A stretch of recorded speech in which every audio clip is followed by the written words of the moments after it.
Hey everybody, I'm Curtis. And I'm Hannah. And this is Love at First Fright.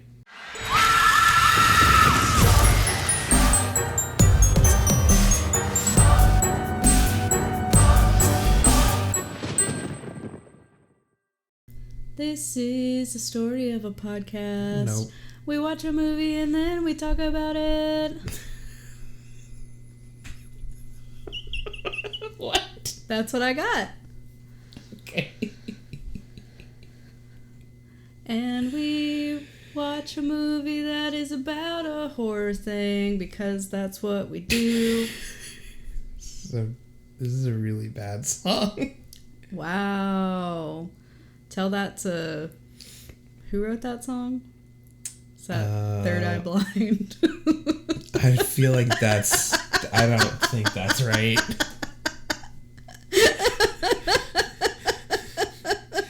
I'm not 100%. This is an episode of the podcast. I'm pretty sure it's a band called 9 Days, which that might be a one-hit wonder. Probably is. Because I don't know that I know haven't heard of 9 Days. Days so song. it wasn't Third Eye Blind. No, is what I'm no, I hearing. mean, so I didn't know who did it. I did know that it was not Third Eye Blind. That was the only band I could think of. Yeah. For $1, name another band that isn't Third Eye Blind. Three doors down. You can only name bands that have something to do with 3 Days Grace. Whoa, keep going. This is like, I feel like I'm watching a magic trick. Alkaline Trio. Okay. Fuck. You're out? How many were you going to be able to name? So Hey, I said keep going. It's like watching a magic trick. I never said I was going to contribute. Yeah, but you said that's it. Like, inside your brain, they're just rattling around. Maybe they are. You Name don't know. one that I haven't named. Let's see. Mm-hmm. Bands with 3 in it. Earth, Wind, and Fire is 3 That's things. not the same thing. Don't invoke Earth, Wind, and Fire on this show. For those at home who don't know, Curtis does not like Earth, Wind, and Fire. That's not true. Because he lacks whimsy. No. He lacks joy. Inaccurate description. He I don't like the song September. Because he lacks whimsy and he lacks joy. There are other better songs by Earth, Wind, and Fire. Mm-hmm. And everyone just plays September. That's not true. People play other Earth, Wind, and Fire songs. It's in so many things, though. Because it's a jam. And the other ones aren't, and they should be. It's a jam and a bop. Imagine my horror when we watched Night at the Museum. Yep. And it was in there. They put it in. They put it in there. Every wedding playlist. Mm-hmm. Even if it's not on the 21st night of September, the wedding.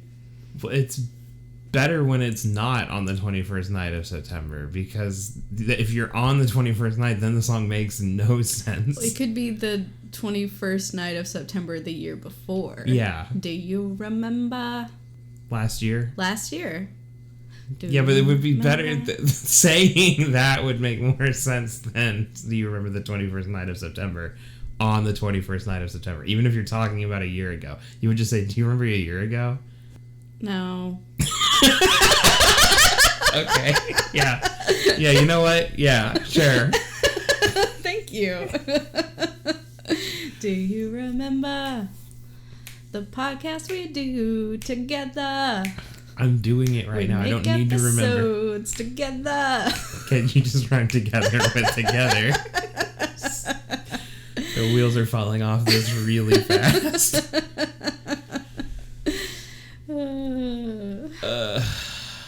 No. I think I'm just tired. I'm tired too. We've been going through a lot. We're moving. We're trying to move. We're trying to move. We're selling my house and buying a new, bigger house. Mm-hmm. And bigger, stronger, faster. We have the technology. More erotic. Starring David Hasselhoff. Oh. Okay. I can get down with the hairy chest. What's that one guy? I don't know. Give me a descriptor. Give me a sounds like. I can't remember his name. Give me a rhyme. He was in that one Lonely Island song. Fabio. Is that his name? I don't know. That's a different guy. I was gonna say I don't think Fabio's him. Fabio is also one of those types. One of those. One of those. Yeah. No. Anyway, we're trying to move, and so it's just been a whirlwind of cleaning and throwing half of everything we own into storage boxes to get it out of the house so that like people can come here and be like, oh wow, look at this, and then they leave. And yep.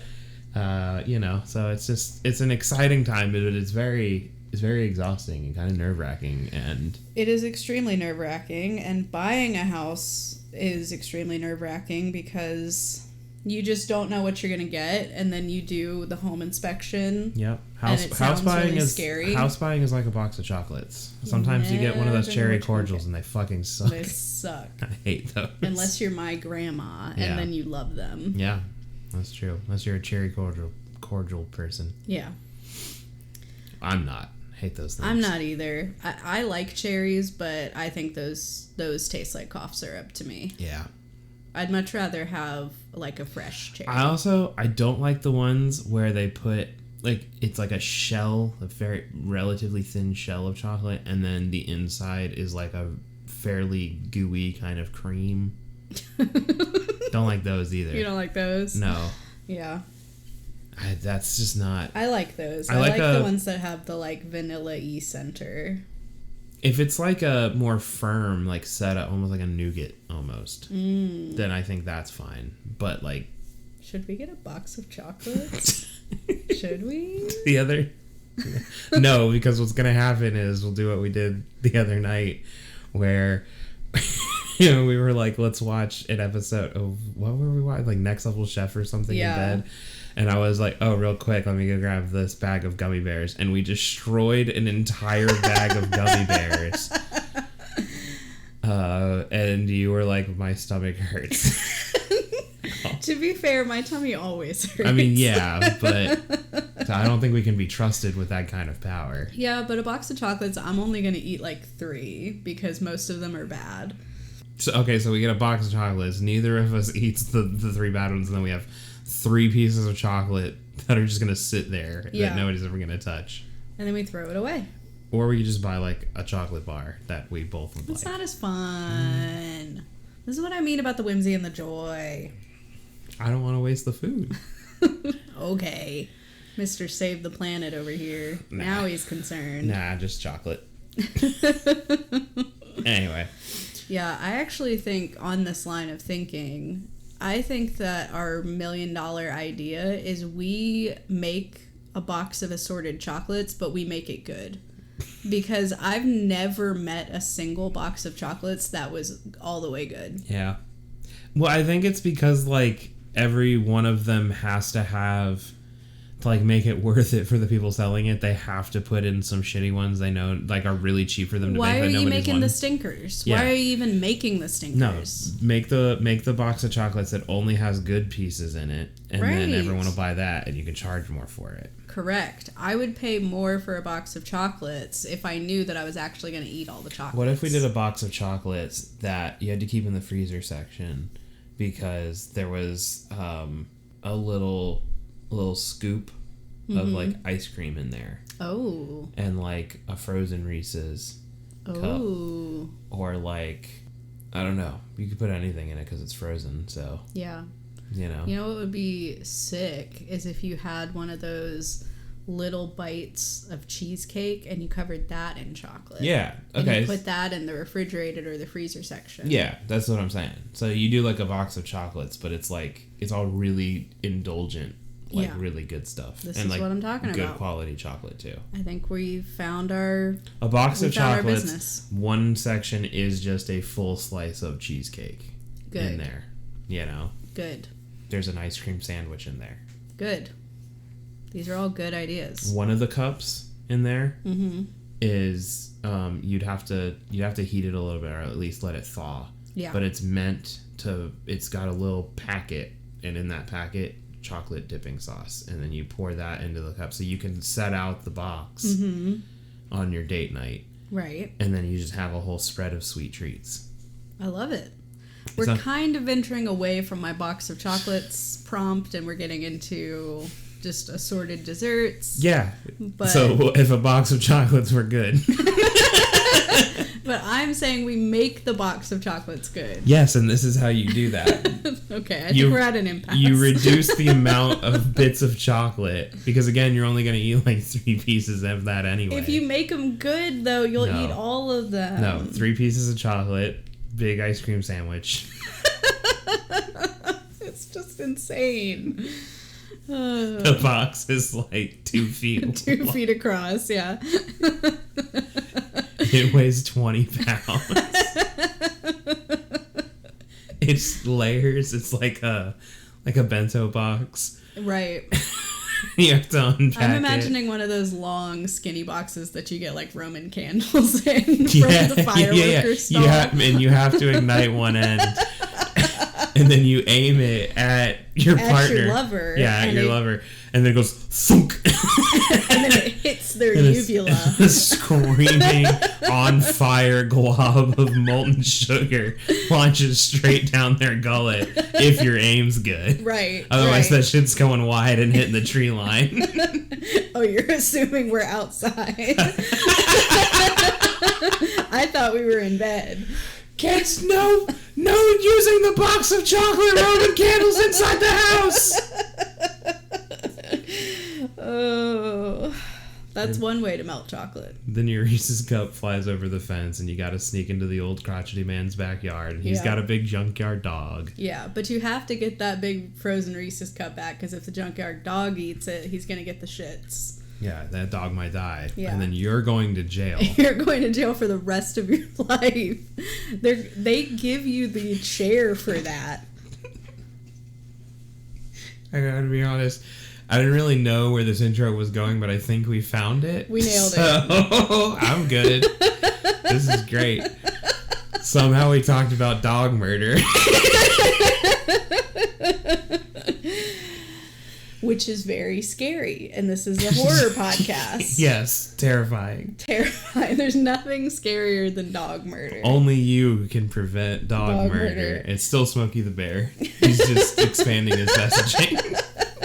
I like the idea of Smokey the Bear just kind of like coming up with anything. Just like... He's trying to stay relevant. Yeah. He's like, forest fires are out. Right. Nobody gives a shit anymore. Nobody cares anymore. Wah. The forest is on fire. What am I going to do? Oh, jeez. They're going to take the house. And then a molten glob of chocolate shatters his window. Yes. And his dog eats it. And then his dog dies, yeah. and then a light bulb goes off. He's like, wait, I got it. Only you can prevent dog murder. Yep. He never did catch the culprits. The culprits. Yeah. Turns out it's us. Yep. We were testing our prototype. I was trying to help him out. I was trying to make sweet love to Smokey the Bear. No. Really get him in the mood with my chocolate Roman candle. Yep. And it went tragic. Yep. As it so often does. You have to sign a waiver to buy the chocolate. I feel like these are going to go the way of Four Loko pretty quick. They're going to get banned. They're going to get... Are Four Lokos banned? Well, Four Lokos aren't banned anymore. I don't know if they were like fully banned. They had to change the formulation. Oh, it was too fun. Yeah. People were having too good of a time. Yeah, basically. So now I think Four Lokos don't have caffeine in them anymore. They had caffeine in them? Yeah, That's that was the whole thing. Is that's why they were like such a problem. I see. Yeah. So I think now they don't have caffeine in them. So it's just a lot of alcohol. Okay. I've never had a Four Loko, so me either. It doesn't seem like it would be good. But I don't think that's the point of drinking them. No, I think you're trying to get as messed up as possible. Mm-hmm. As cheaply as possible and as quickly as possible. Yeah, that's true. Or you can just drink a bunch of like Mike's Hard Lemonades. Yeah, or Smirnoff Ice. Ice me, baby. Ice. I like those things unironically. No, I don't think I've had one. Anyway. They're good. The white one, good. All right. Don't make that a thing. Don't use your little judgmental voice. You said it. Oh, as if the white Gatorade isn't the best Gatorade. I'm hearing it now. I just heard it. I'm hearing it now.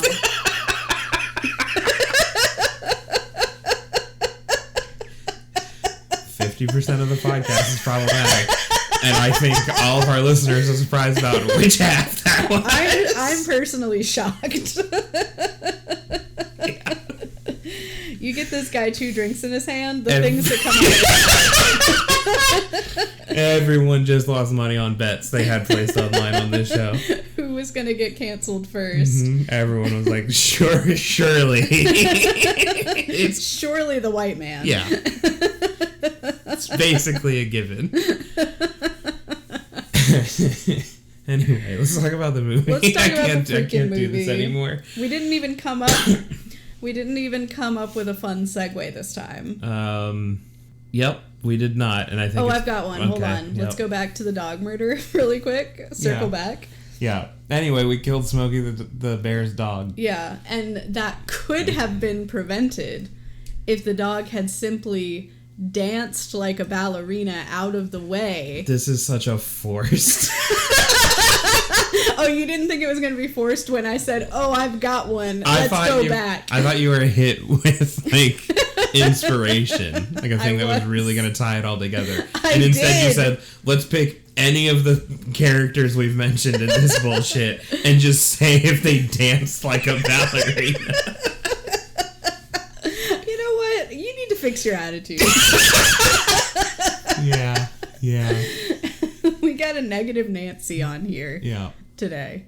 Anyway, if Smokey the Bear's dead dog had danced like a ballerina, then this simply would not have happened to him.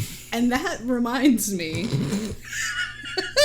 And another thing. And one more thing. Ooh, dancing like a ballerina. What movie could that be about? Black Swan. No. Wrong. Try again. I don't. Suspiria. Oh yeah, the one we watched. Yeah. Suspiria. Yeah. 1977. The 1977 version. Not the one with Dakota Johnson. Yeah. The one with Jessica Harper. Yes. Yeah, we watched Suspiria. This has been requested more than once to cover on the pod. Yeah. So shout out to our friends who suggested this one. Neither of us had ever seen it before. I knew pretty in depth what it was about going into it. I don't think you necessarily did. I did not know anything about it. All I knew was that it was that the director was Italian. So I knew it was an Italian directed movie or whatever. But I didn't. Well, and I guess I knew that it was like experimental in some ways. Sure. But like in what ways I didn't know. I also knew about the score of the movie, but that's because I've listened to the soundtrack before. Okay, so you went in soundtrack first. That was your appetizer. Mm-hmm. Okay. Yeah. Well, when your Spotify, like half your Spotify library is just like random horror and instrumental things, the goblin is gonna come up. Yeah.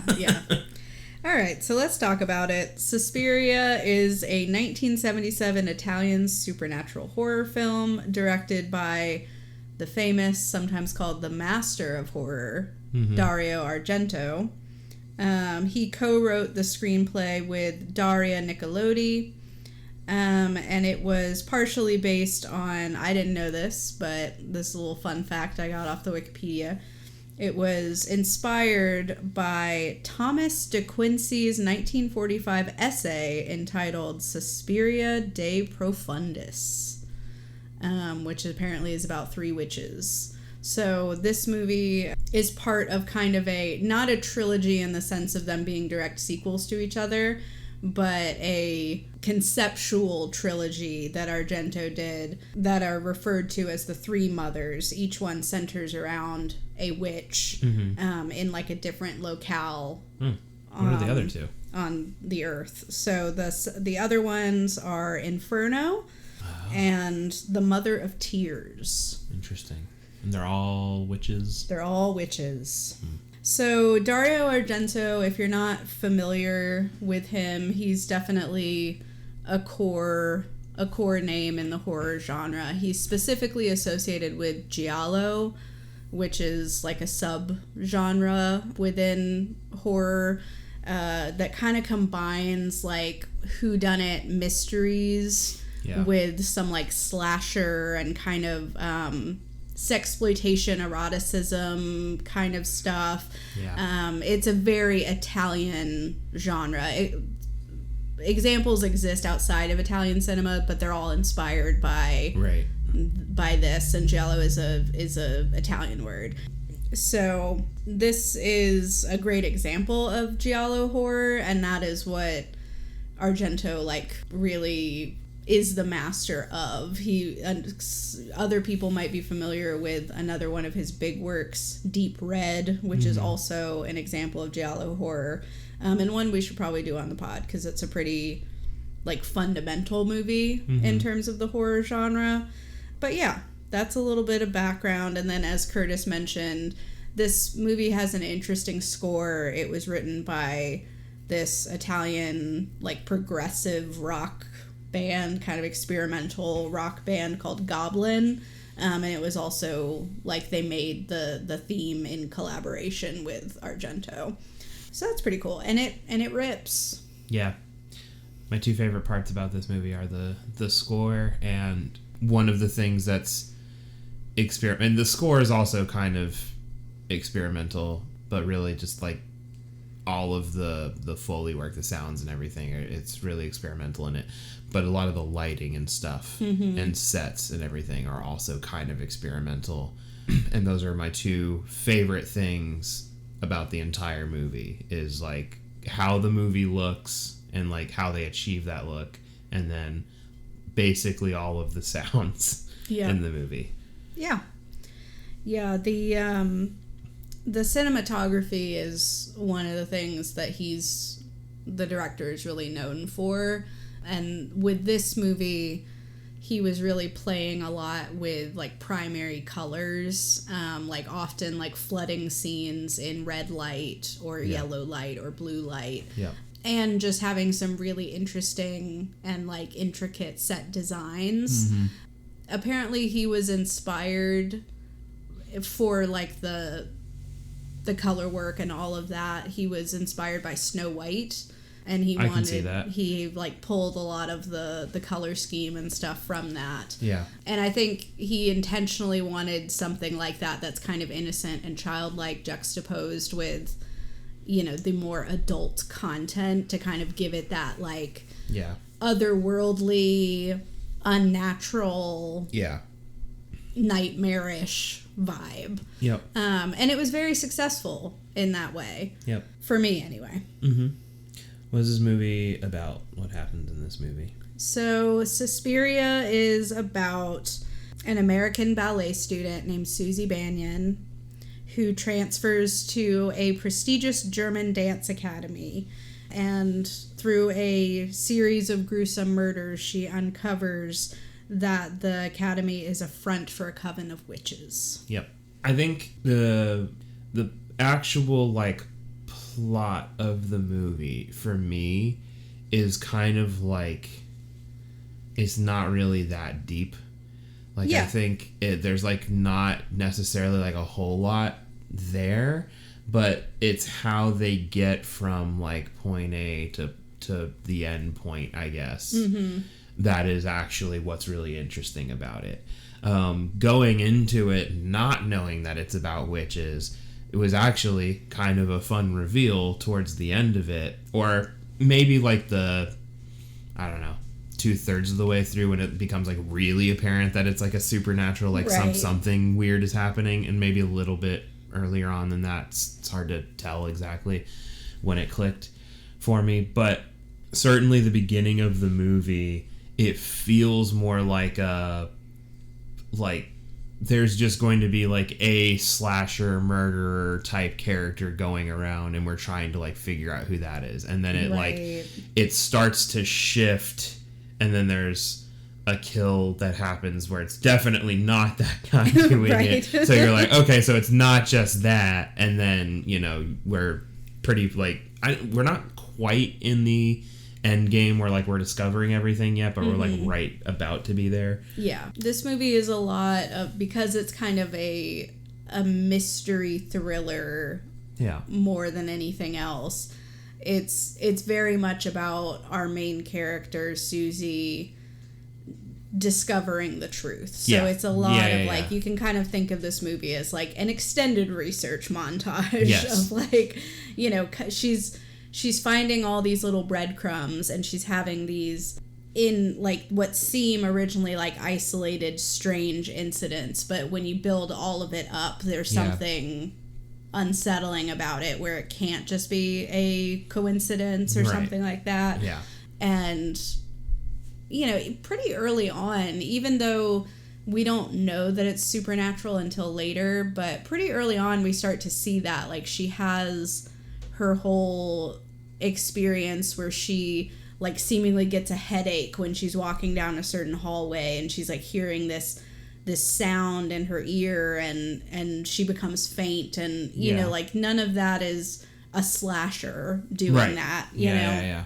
But we don't know what exactly it is. It could just be normal final girl bullshit. Yeah, maybe she's got psychic powers. Yeah, maybe she's just, in tune like that. Yeah. But, a lot of this is Susie having these very strange experiences, not knowing what they mean, and then trying to put the pieces together in time to hopefully save her own life, because people are dropping like flies. Yeah. I think overall it's a good movie. It's really interesting. I don't find it scary really like at all. Okay. But visually it's very striking. Like there's one scene that I kind of keep thinking about, and it's I think it's Sarah, her like kind of roommate or whatever. Like she's got the next room like attached to hers or whatever. The person she becomes friends with. Yeah. During her big murder scene, there's a part where she's being chased by the killer. Right. And I don't remember if she gets slashed at this one point or like she's about to be, but I think she does. But either way, something like tries to hit her or hits her, and then instead of like, I feel like in like a lot of other movies or like more modern movies and stuff, like somebody goes through like glass and like there's all of this gore and everything. And not to say that there aren't some bloody scenes in this movie. I think the first kill is particularly kind of gory. But when she gets hit for the first time, she like backs into really hard like this window or glass box thing or whatever, and when she does, like the whole scene's like washed in blue, but when she hits it, there's like they've like rigged up a red light, so when she backs into it, it like flashes red basically where she impacts, and then she comes out of it, and then she like crashes into another one, and it does the same thing again. And this whole thing, she ends up like going through a door, and the killer's trying to use a knife to like lift a latch, which should be really easy, and he somehow can't manage it. They struggle with it a lot, but whatever. But she's in this other room that she finds herself in, and like this room is like not totally blacked out, but like it's very dark and very in shadow, and then like in the top you just see this window that is lit with this yellow light, so it stands out a lot, almost like this like beacon of hope for her. And so I think like a lot of the stuff they do like that was so interesting and cool. And then I had moments where it was incredibly funny, and some of it was because when it came to the US, it was dubbed. Right. Yeah. And I don't know that it was dubbed in the best way. Yeah, that was one of the like contemporary complaints about it when it was coming out, is people were like, cool movie, what would that dub though? Yeah, the dialogue little weird in certain parts. And I'll get into some of the moments that I really was like, that's just kind of a really funny exchange that just happened there. But then at the kind of the climax of this scene, so she gets out through this window and she can see this door that's like propped open, and she's like, I can just jump down there to get to it. But when she goes to jump, she jumps into this pit of razor wire. Insane. That's just down there. And it's really funny because the pit is massive, like huge. And when this happens, like, I let out a laugh because I was like, how did she not see it? But like, I think it's one of those things because it's a stylistic choice for them to do this like blue washing thing and everything like that. I truly think it's supposed to be like for our benefit to be able to see it when the camera pulls out and it reveals that there is this pit there. But like, I think it's just supposed to be in darkness, but it's an interesting thing in that like visually it just kind of looks like anybody should be able to see this pit of razor wire. She just fully jumps straight into it, and then she thrashes around in it in like the most insane way, which is like, if you didn't know, if you find yourself wrapped up in razor wire, you do want to just thrash around aimlessly as much as you possibly can. Really get fall it in down there. A lot, roll around a lot. Yeah. I think there's just like moments in it that are just funny, and I do think a lot of them, I think that's the one like visual standout to me that was like kind of silly. But any of the other things that I picked up on that I thought were like particularly humorous about it, I think was because of the dub, and not because the movie itself was just like so bad or anything like that. I think the English dub of it is not necessarily the best. Sure. But the best example I can give of it is there's two big scenes for me which got a chuckle out of me. One's right at the beginning when Susie is trying to get to the academy and she's trying to hail like a bunch of taxis. They're all passing her, and she finally gets one to stop. And I think she's saying the name of the academy, Ten's Academy, and she says it like 2 or 3 times, and the guy driving the taxi, because this is in Germany, clearly is not understanding her, because he's going like, what? What? And then she like shows him like the printout name of it or whatever, and he looks at it, and then he says, Ten's Academy. He says it exactly how like she says it. And I was like, okay. That guy was just being a dick. Yep. So I think that one was really funny. And then the other one was Susie, when she first gets there, her room isn't available at the academy, so they tell her she has to stay in town. And she ends up staying with one of the other dancers that's at the academy for a little bit. And like the next day or whatever, some time passes, they tell her, her room's ready, you can stay at the academy now. And Susie she just says, I think I'd prefer to stay in town if that's okay. And the deputy headmistress was just like, I mean, all right, you said it, so I guess I can't believe you would even, right, or whatever. And so that exchange ends. Susie goes over to the wall, and then the lead instructor comes up behind her, and she's just like, I can tell you're very strong-willed, and once you've made up your mind about something, it won't change for anything. And I was like, she was the most polite about this. The politest thing I've ever heard. Yeah. Like, it really felt like the way that conversation was going to go, because Susie wasn't really pushing back that hard, was, no, you have to stay at the academy. And she would have just been like, cool. I guess I'm doing that now. Yes. Yeah. I do think some of that probably got lost in translation a little bit. But yeah, so Susie, after her room is ready, she ends up saying that she doesn't want to stay. But like I was alluding to earlier, she gets this headache on her way to class, and she's like feeling really weak and weird, and she's like, she passes by some like worker of the school that's polishing silver, and they have this like weird like deep eye contact, like she's getting some kind of vibe that like things are bad, you know. But when she goes into dance class, she is kind of forced to keep dancing even though she says she doesn't feel well, and she ends up passing out and like her nose is bleeding, so they call a doctor for her. And this is when they kind of strong arm her into staying at the school, because they're very insistent. They're like, no, we'll be giving you your meals, and the doctor will have to come check on you, and you're too weak to travel, and we already brought all your stuff. And she like kind of protests a little bit, where she's like, oh, I'm feeling fine again, you really didn't need to do any of this. But it's very clear that like this is out of her control now, she is staying at the academy now. And I think it was one of those things where like when that was initially happening, I was watching it, I didn't think really too much about the whole doctor prescribing whatever until it became much later in the movie, and then I was like, oh, I don't know if they're drugging her. That was my guess, because they put her on like a bland diet, and they bring her meals in her room, and the doctor says that she has to have a glass of red wine with dinner every night because it's good for the blood, or you know, whatever. Some 70s bullshit. And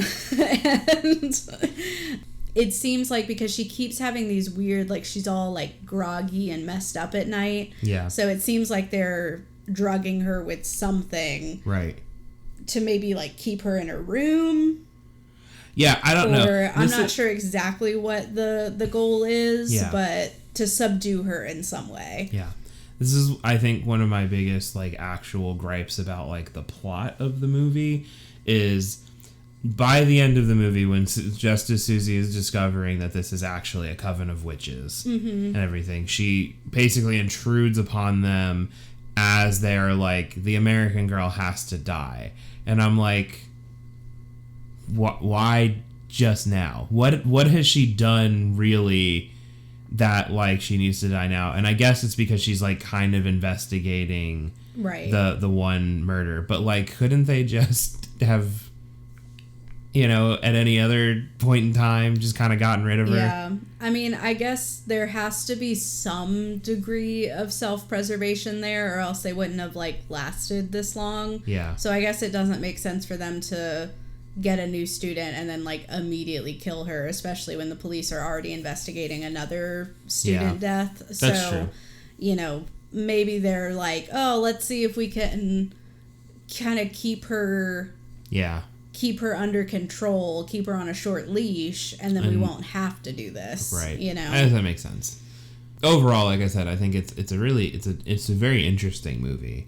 And I think if you were at all a fan of like horror movies, you should definitely watch it. The soundtrack was really, really good. Like really good. I know obviously because they like worked with Dario and everything to like make this.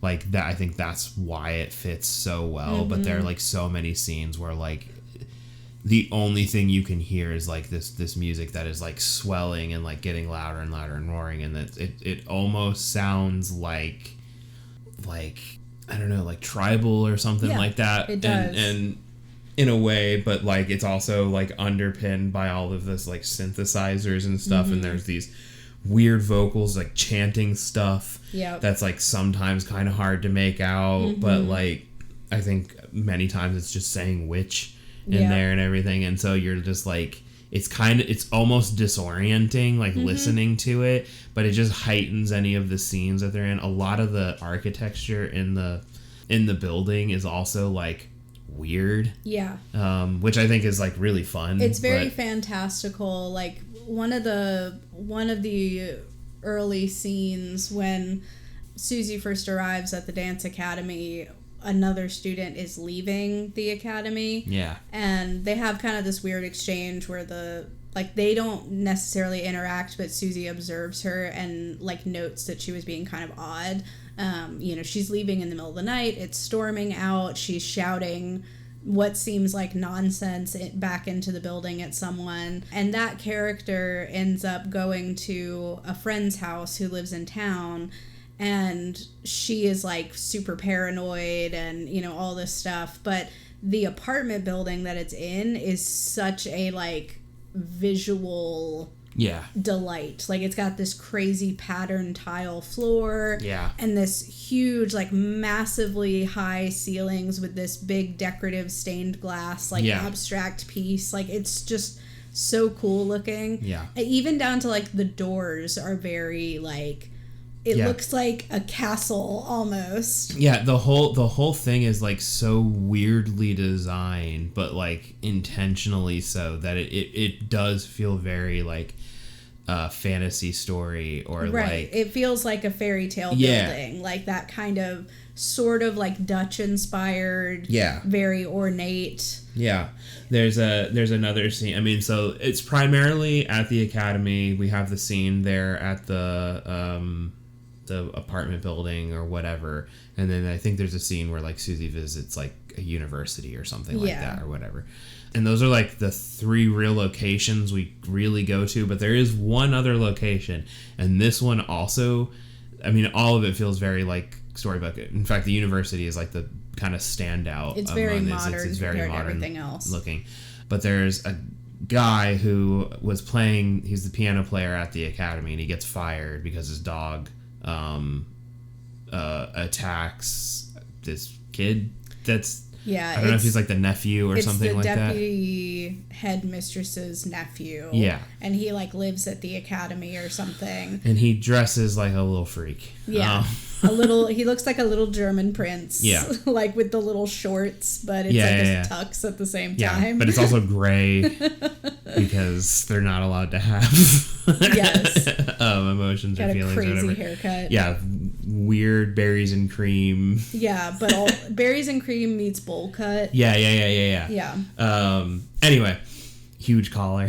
Anyway, but the dog attacks this kid, and so they fire the guy for this, which is, I mean, I guess, I don't know. But anyway, but he's walking presumably home at night, and he gets attacked, I'm guessing, by his own dog.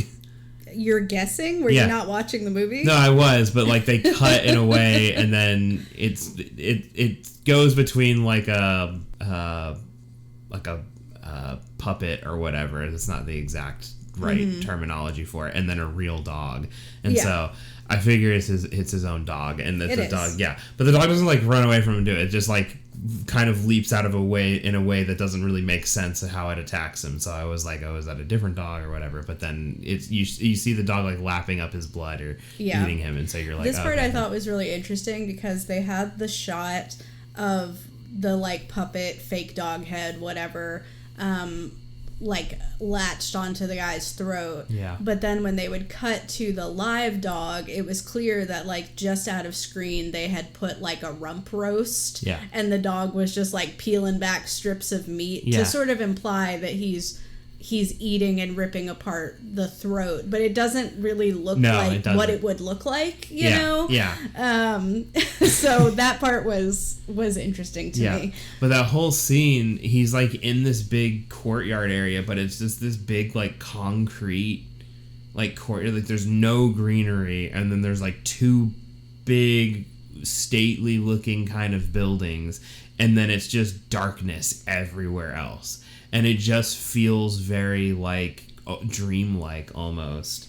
I mean, many of the set pieces. It's apparently a real location, but it's just how they shot it and everything that makes it look like that. It's so weird that they... Koningsplatz Square in Munich.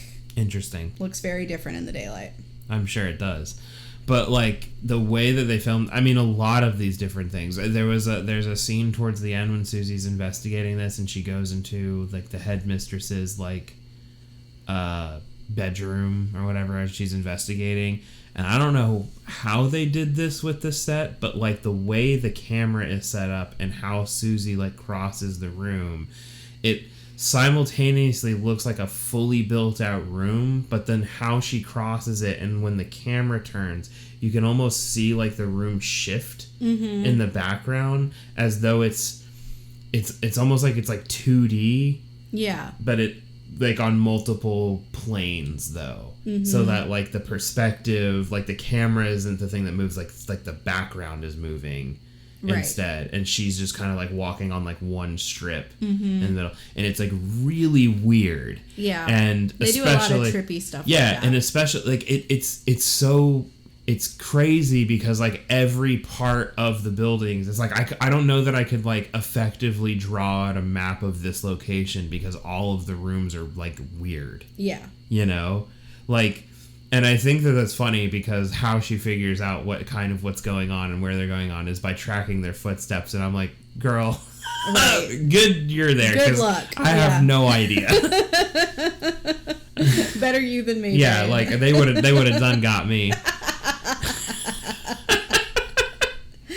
I'm also just realizing, like, I find it so interesting how invested she is to like solving the mystery, whereas I'm like, bad vibe in a country I'm not from, I'm going home. Yeah. Like, catch one bad vibe, I'm out of here. Yeah. First flight back, please. Yeah, I feel like if the taxi thing didn't turn me away, pulling up to the academy and seeing a woman in distress, like running into the pouring rain. Through the woods. Yeah, and that's the other thing, because then they don't let Susie in, even though they're expecting her. You find out why later. Yeah. And so she goes back into town, and as she's going back into town, you see this woman that she just saw at the door running through the woods. Yep. And Susie's just kind of looking at her like, oh, isn't that weird? Right. And I'm like...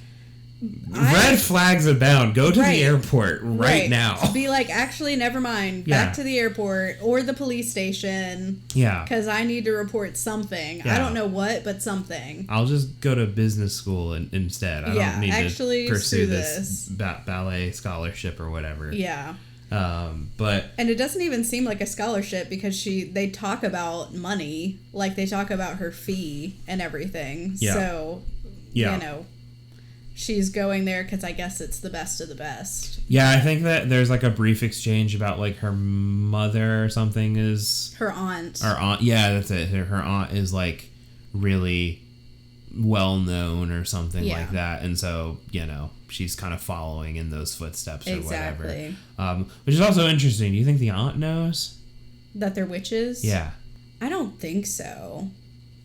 I didn't get that vibe. It also, they didn't say that the aunt went there. They just said that she was like a famous dancer. Yeah, I feel like the deputy headmistress made some comment about like knowing her. She did, but I mean, if she's important in the dance world, then I'm just wondering if it's like an American coven of witches, and her aunt is part of it. But she's like, I don't want you in mine. It could be. One of the movies when I was reading about this like trilogy, one of them was set in New York, and that's where she said she's from. So maybe her aunt, but I don't think they're tied like that. Oh shit! Like an anthology almost. We'd have to watch it and see. Yeah.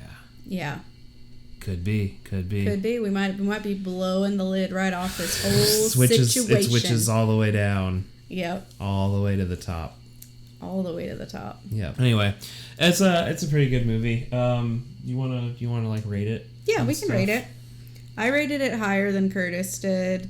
I liked this movie a lot. I get some of the, complaints about, the whole like the English dub and, all of that stuff, but I thought it was really cool.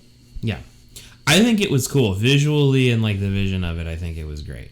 But anyway, like I said, scares not high up on that list for me. And then my highest rated categories are visuals and vision. I gave it an 8 in both of those things because visually I think it's great. I gave visuals a 9. Yeah. And I gave vision an 8.5. Yeah. I gave scares a 4, and here's why. I don't know that I necessarily find this movie to be like super scary and that I, am like kept up at night or whatever. But I thought that some of the visuals enhanced the scares. Like there is a scene towards the end where when Susie is like fully found, like the back secret room where the witches meet to do their rituals and stuff. She comes across the body of Sarah, who was her like friend / like sweet mate, who also had been investigating things and kind of got too close. Yeah. And she was eliminated. She's the girl who fell into the razor wire. Right. But when Susie finds her corpse has been like mutilated, almost like a voodoo doll. Like she has pins in her eyes. She has like stakes through her wrists, and she looks fucked up. And I think that those kind of visuals were really not just unsettling, but also very visually interesting. Like there's a lot of visual storytelling happening, even in just like what they did to her body. Yeah. And I did find it disturbing. There was other stuff that was weaker, like that scene where when Daniel, the pianist, gets killed, the cuts to the dog eating clearly like some other kind of meat, like kind of took me out of it a little bit. Yeah. But even the lead up to that kill, we don't actually see anything. We just get these like kind of weird disorienting shots of his environment and like the inky blackness like in the background. But we are hearing these sounds, and we're clearly getting the vibe, both based on like the dog is barking and freaking out, and the music is swelling and all this stuff, that like we know something is wrong. And I thought that like build up was actually a really good example of the kind of suspense that we talk about and we want from movies, but we don't often get in lieu of like jump scares and stuff like that. No, I think that's fair. So even though it wasn't the scariest movie, like a 4 out of 10 isn't great. I'm not trying to be like, oh, it's the scariest movie ever. But I thought it did suspense really well, and I thought the visuals of like a lot of the gore and the death scenes, like the super bright red blood and all of that stuff was very striking and really added to like the fear factor. Yeah, no, I think that's totally fair. My average came out to a 6.2. Mine came out to a 7.1. Yeah, so we had combined a 6.7. And I think there's a consensus that this is like one of the best horror movies, you know, like all time. And I mean, it's on our like my poster of like 100 best horror movies or whatever, which I actually need to scratch off that on there. But, and I mean, I agree. I think it is like, I've not really seen another movie like it, and it is definitely a horror movie. It has, you know, some flaws, I guess, but I don't think that that's anything from necessarily how it was like filmed or conceptualized. I think it's just in the American, like, getting it over to these audiences. Right. I think they kind of like screwed that up. Sure. Or whatever. But that, I don't want to hold that against the movie necessarily, but I also don't really want to watch the original, not English dubbed one, because I prefer things just to be dubbed, so like I just kind of deal with it. And I like things to be subtitled. Yeah. I don't want to read. I love to read. I think this is why like I really like J horror and K horror, and I feel like you like it a lot less than I do. Yeah. Because you don't want to read. No, I don't want to read. Well, I also feel like for me, I think with like J horror and K horror, I think a lot of times sometimes the horror in those things depends upon having knowing and being accustomed to certain cultural differences, right? In like Japan and Korea, I mean, the movies are situated in their cultural context. Right, and I think that makes sense. They should be, but I think sometimes it takes me out of it because like I don't have the same reactions that I think in the movies it makes sense for those characters to have because of those settings. And while I can logically be like, yeah, that makes sense that they would do that, I'm watching it from my atrocious American lens and being like, I just kick him in the shins. You know what I mean? Oh, that little kid spirit? Who cares? Yeah. Shoot them with a gun. You know?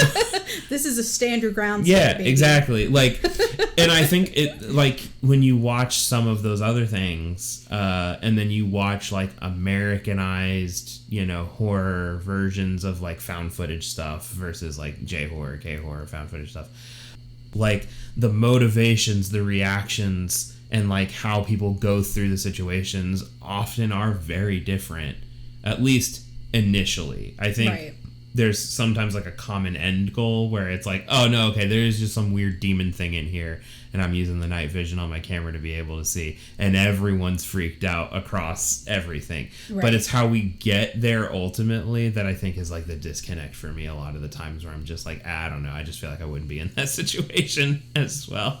I'll reserve my judgment. I'm saying you got to get out of your cultural context. Yeah. No, you're right. You gotta appreciate. You're right.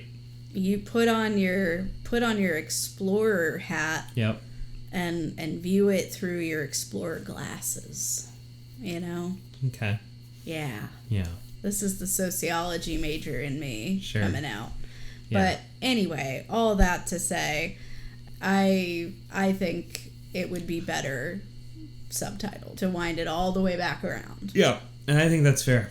If you can find the subtitled version, probably watch that. Yeah, I don't know if it's out there. I don't know. I'm not sure what we have here. You could probably watch it. I will say the one benefit of watching it, as long as if there is a subtitled version in English and they have not horribly translated those subtitles.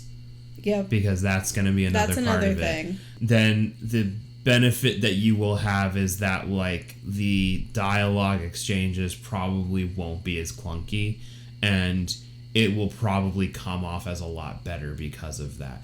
However, I also think that this movie, like, weirdly, you know how we went and saw that double feature of Nosferatu and The Cabinet of Dr. Caligari, and, like, those movies being black and white and no sound, it was live scored by music when we went and saw it or whatever, but I mean, even back then it would have just been, you know, recording of music. They didn't necessarily have whatever. This movie weirdly gives, like, if you were to turn the volume all the way down and maybe if you just had the subtitles on, and granted, if they were, like, okay subtitles, it almost gives, like, a modern version of that style of thing because of the way, like, the sets were designed and the color was used. That, like, it almost is like, and it sucks because, like, you would need a way to mute it so that you don't hear anything, but then you'd also just want the music. You just pull up on Spotify. Yeah. And you do 3, 2, 1. You count down. You start both at the same and as time. long as, or, like, find a rip of it online that is set, like, the actual score that's the exact length of the movie. Right. So you can get the Goblin soundtrack going. Because you need it. Because, I mean, you really do, though. But I feel like you could basically turn it down, just have the music playing, and as long as it matched up to everything, you could understand what's going on. I think you would just fully be able to understand what's going on, and it would be really visually impactful, and I think really cool because of that. Yeah. You know, I think that's what I like about there's so much visual storytelling happening that you're right. You could just watch this movie with the sound off, and I think you would get just as much out of it as anybody else. Yeah. And a lot of that is because the sets, the color grading, all of that stuff supports what's happening narratively at any given moment. Yeah. Like, it's not just arbitrary choices just to do it. Yeah. It's supporting an atmosphere and a feeling that they're trying to evoke, you know? Yep. This movie also played on a thing that I really love from older movies. That you don't really get in newer movies these days. In older movies, people's footsteps are like the loudest fucking thing. You hear them clip-clopping along on every surface in older movies. And you don't hear it as much anymore. Like, and I'm not saying you never hear it, because you still do to help. You only hear it when it's narratively relevant, though. Yeah, or like a very light shuffle to be like, yeah, they're moving through the space or whatever. But it's like in older movies, it's like clop, clop, clop, clop, all the way down the street. You hear them going away, and they're leaving the scene. Like, they're no longer important to the scene going on anymore. But you can still hear it, or whatever. And I think it's one of my favorite things from older movies because it's so loud in all of them. But then this movie makes it relevant to the plot of the movie, that the footsteps are so loud and noticeable. Like, they keep coming up, and then eventually they're it solves the mystery. It literally helps her solve the mystery, and I was like, whoa, that's crazy. Yeah, so it wasn't just there because they're being they're being lazy with their fucking boom or whatever. Yeah, no, I genuinely loved it. When I wrapped around, I was like, oh, sweet, that's like one of my favorite things, and they made it like actually matter. It's not just like there or whatever. Yeah, no, totally. Definitely recommend you watch it. I'm curious to see the remake. I've also heard that the remake is less of a remake and more of an homage, which might make me like it more, because I'm often in the camp of like, we don't need remakes of like classic perfectly done films. Yeah. Like, sorry, but we don't. I hesitate to think if I would like it more. Only because I would need to know the soundtrack. Yeah. For it. I think the soundtrack for the original one is so iconic and important to the movie that it is hard for me to imagine remaking, retelling any version of that without that soundtrack. Right. And or something that somehow manages to capture. Yeah, just as impactful. And I'm not saying it didn't happen. I do know that they kind of went the opposite direction in the coloring of the film. They did. Which I think is why some people didn't like it, because they felt like it kind of missed the point, you know? Yeah. But I guess that's why it's important to say it's an homage and not a remake. Yeah. So anyway, but I definitely recommend you watch the original, at least. I can't speak to the 2018 one. 2018, yeah. We might watch it at some point. I don't know. No, I'd be curious to watch it and see, what's up with it. Yeah.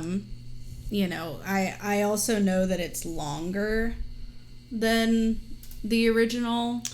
That feels bad. Yeah, and I think there's more dancing, because for it taking place at a dance academy, there's a very limited amount of dancing that occurs in the original. There is. But at the same time, like, yes, there's a very limited amount of dancing, but at the same time, it's not that integral to the plot. You know why she's there, and all the interesting stuff happens when she's not dancing, except for that one time. Right. And it was because they were literally trying to make her sick so that she had to stay at the academy. And past that, you're just like, okay, well, so she's just at a dance academy. She spends her day dancing, and then she gets done dancing. She's tired. They make her drink red wine, which is just blood, right? Like, I think I think that's the implication. Like, I think she's just drinking blood. Yeah. Where they're getting the blood from, we don't know. Nobody ever says. And I give nary a care. Yeah. And then she conks out. She takes a lot of naps in this. She's sleeping a lot. To be honest, miracle she solves anything. I know. Because she wakes up from a nap and then said, oh, no, wait, no. She doesn't wake up from a nap.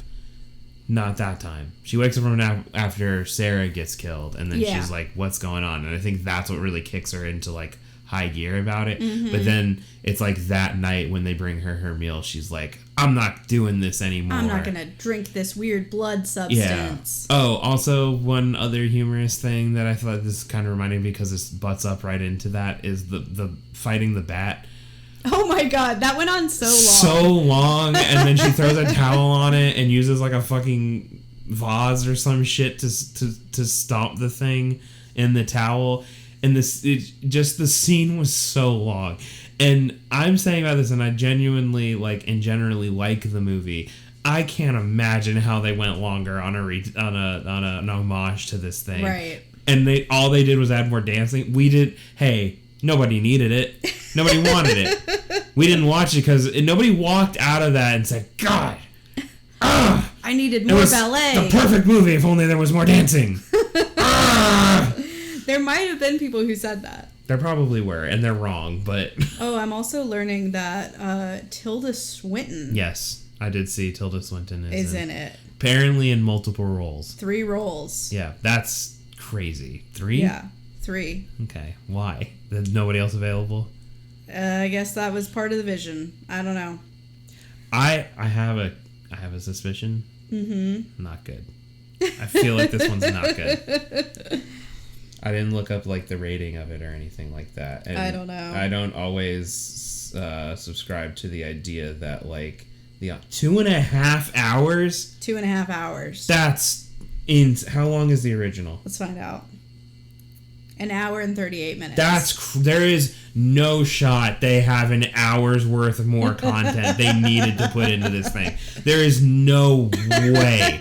I refuse to believe it. It was during that time when every major motion picture was 2.5 hours. Yeah, and they were all wrong. And none of them needed to be that long. And I'm always saying this. Ask anyone who knows. Literally, as soon as you hit 91 minutes, you need to be justifying every second of your runtime. Agreed.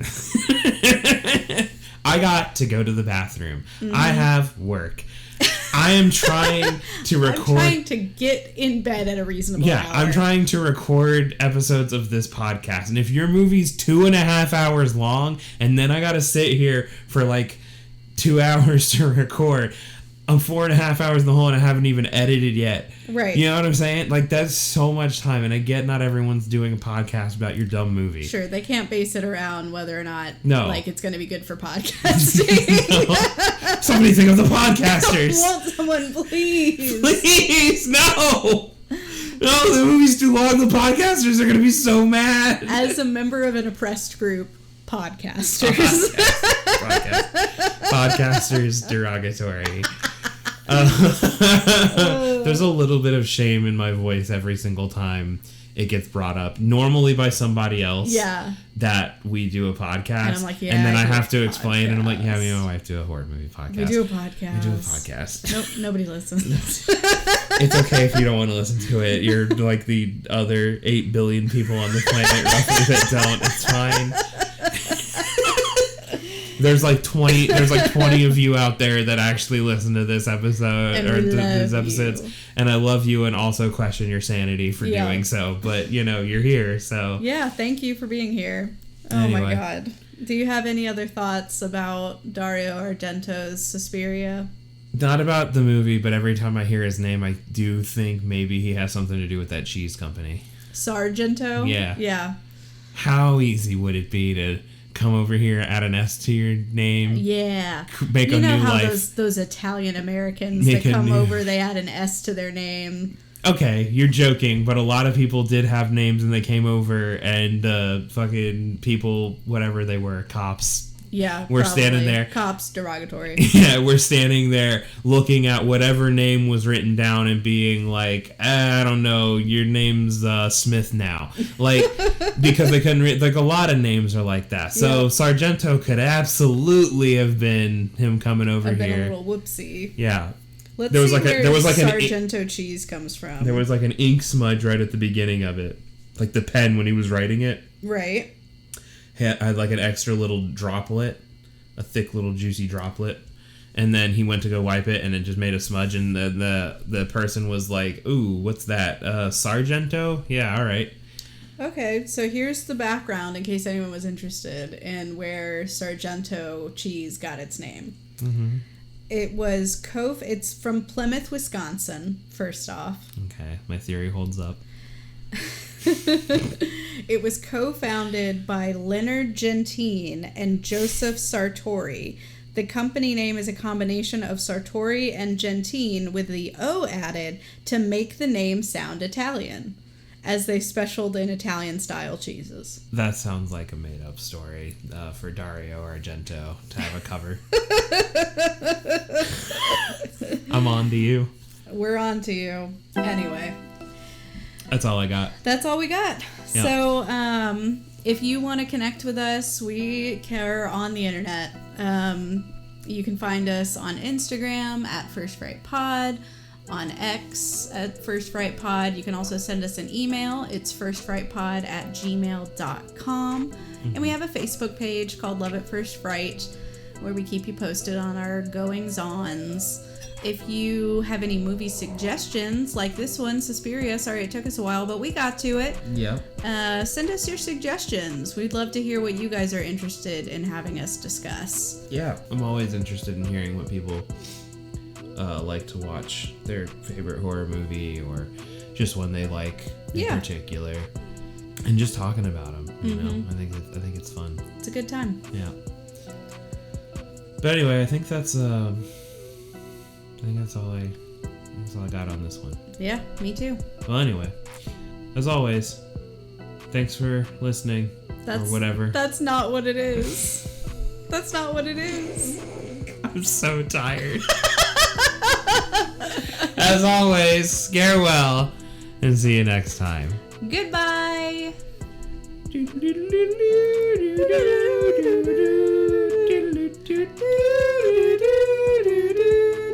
I'm a ballerina. This is what they were doing. Pirouettes and... This is the whole extra hour that they thought needed to be added. They thought. They really thought. I can't believe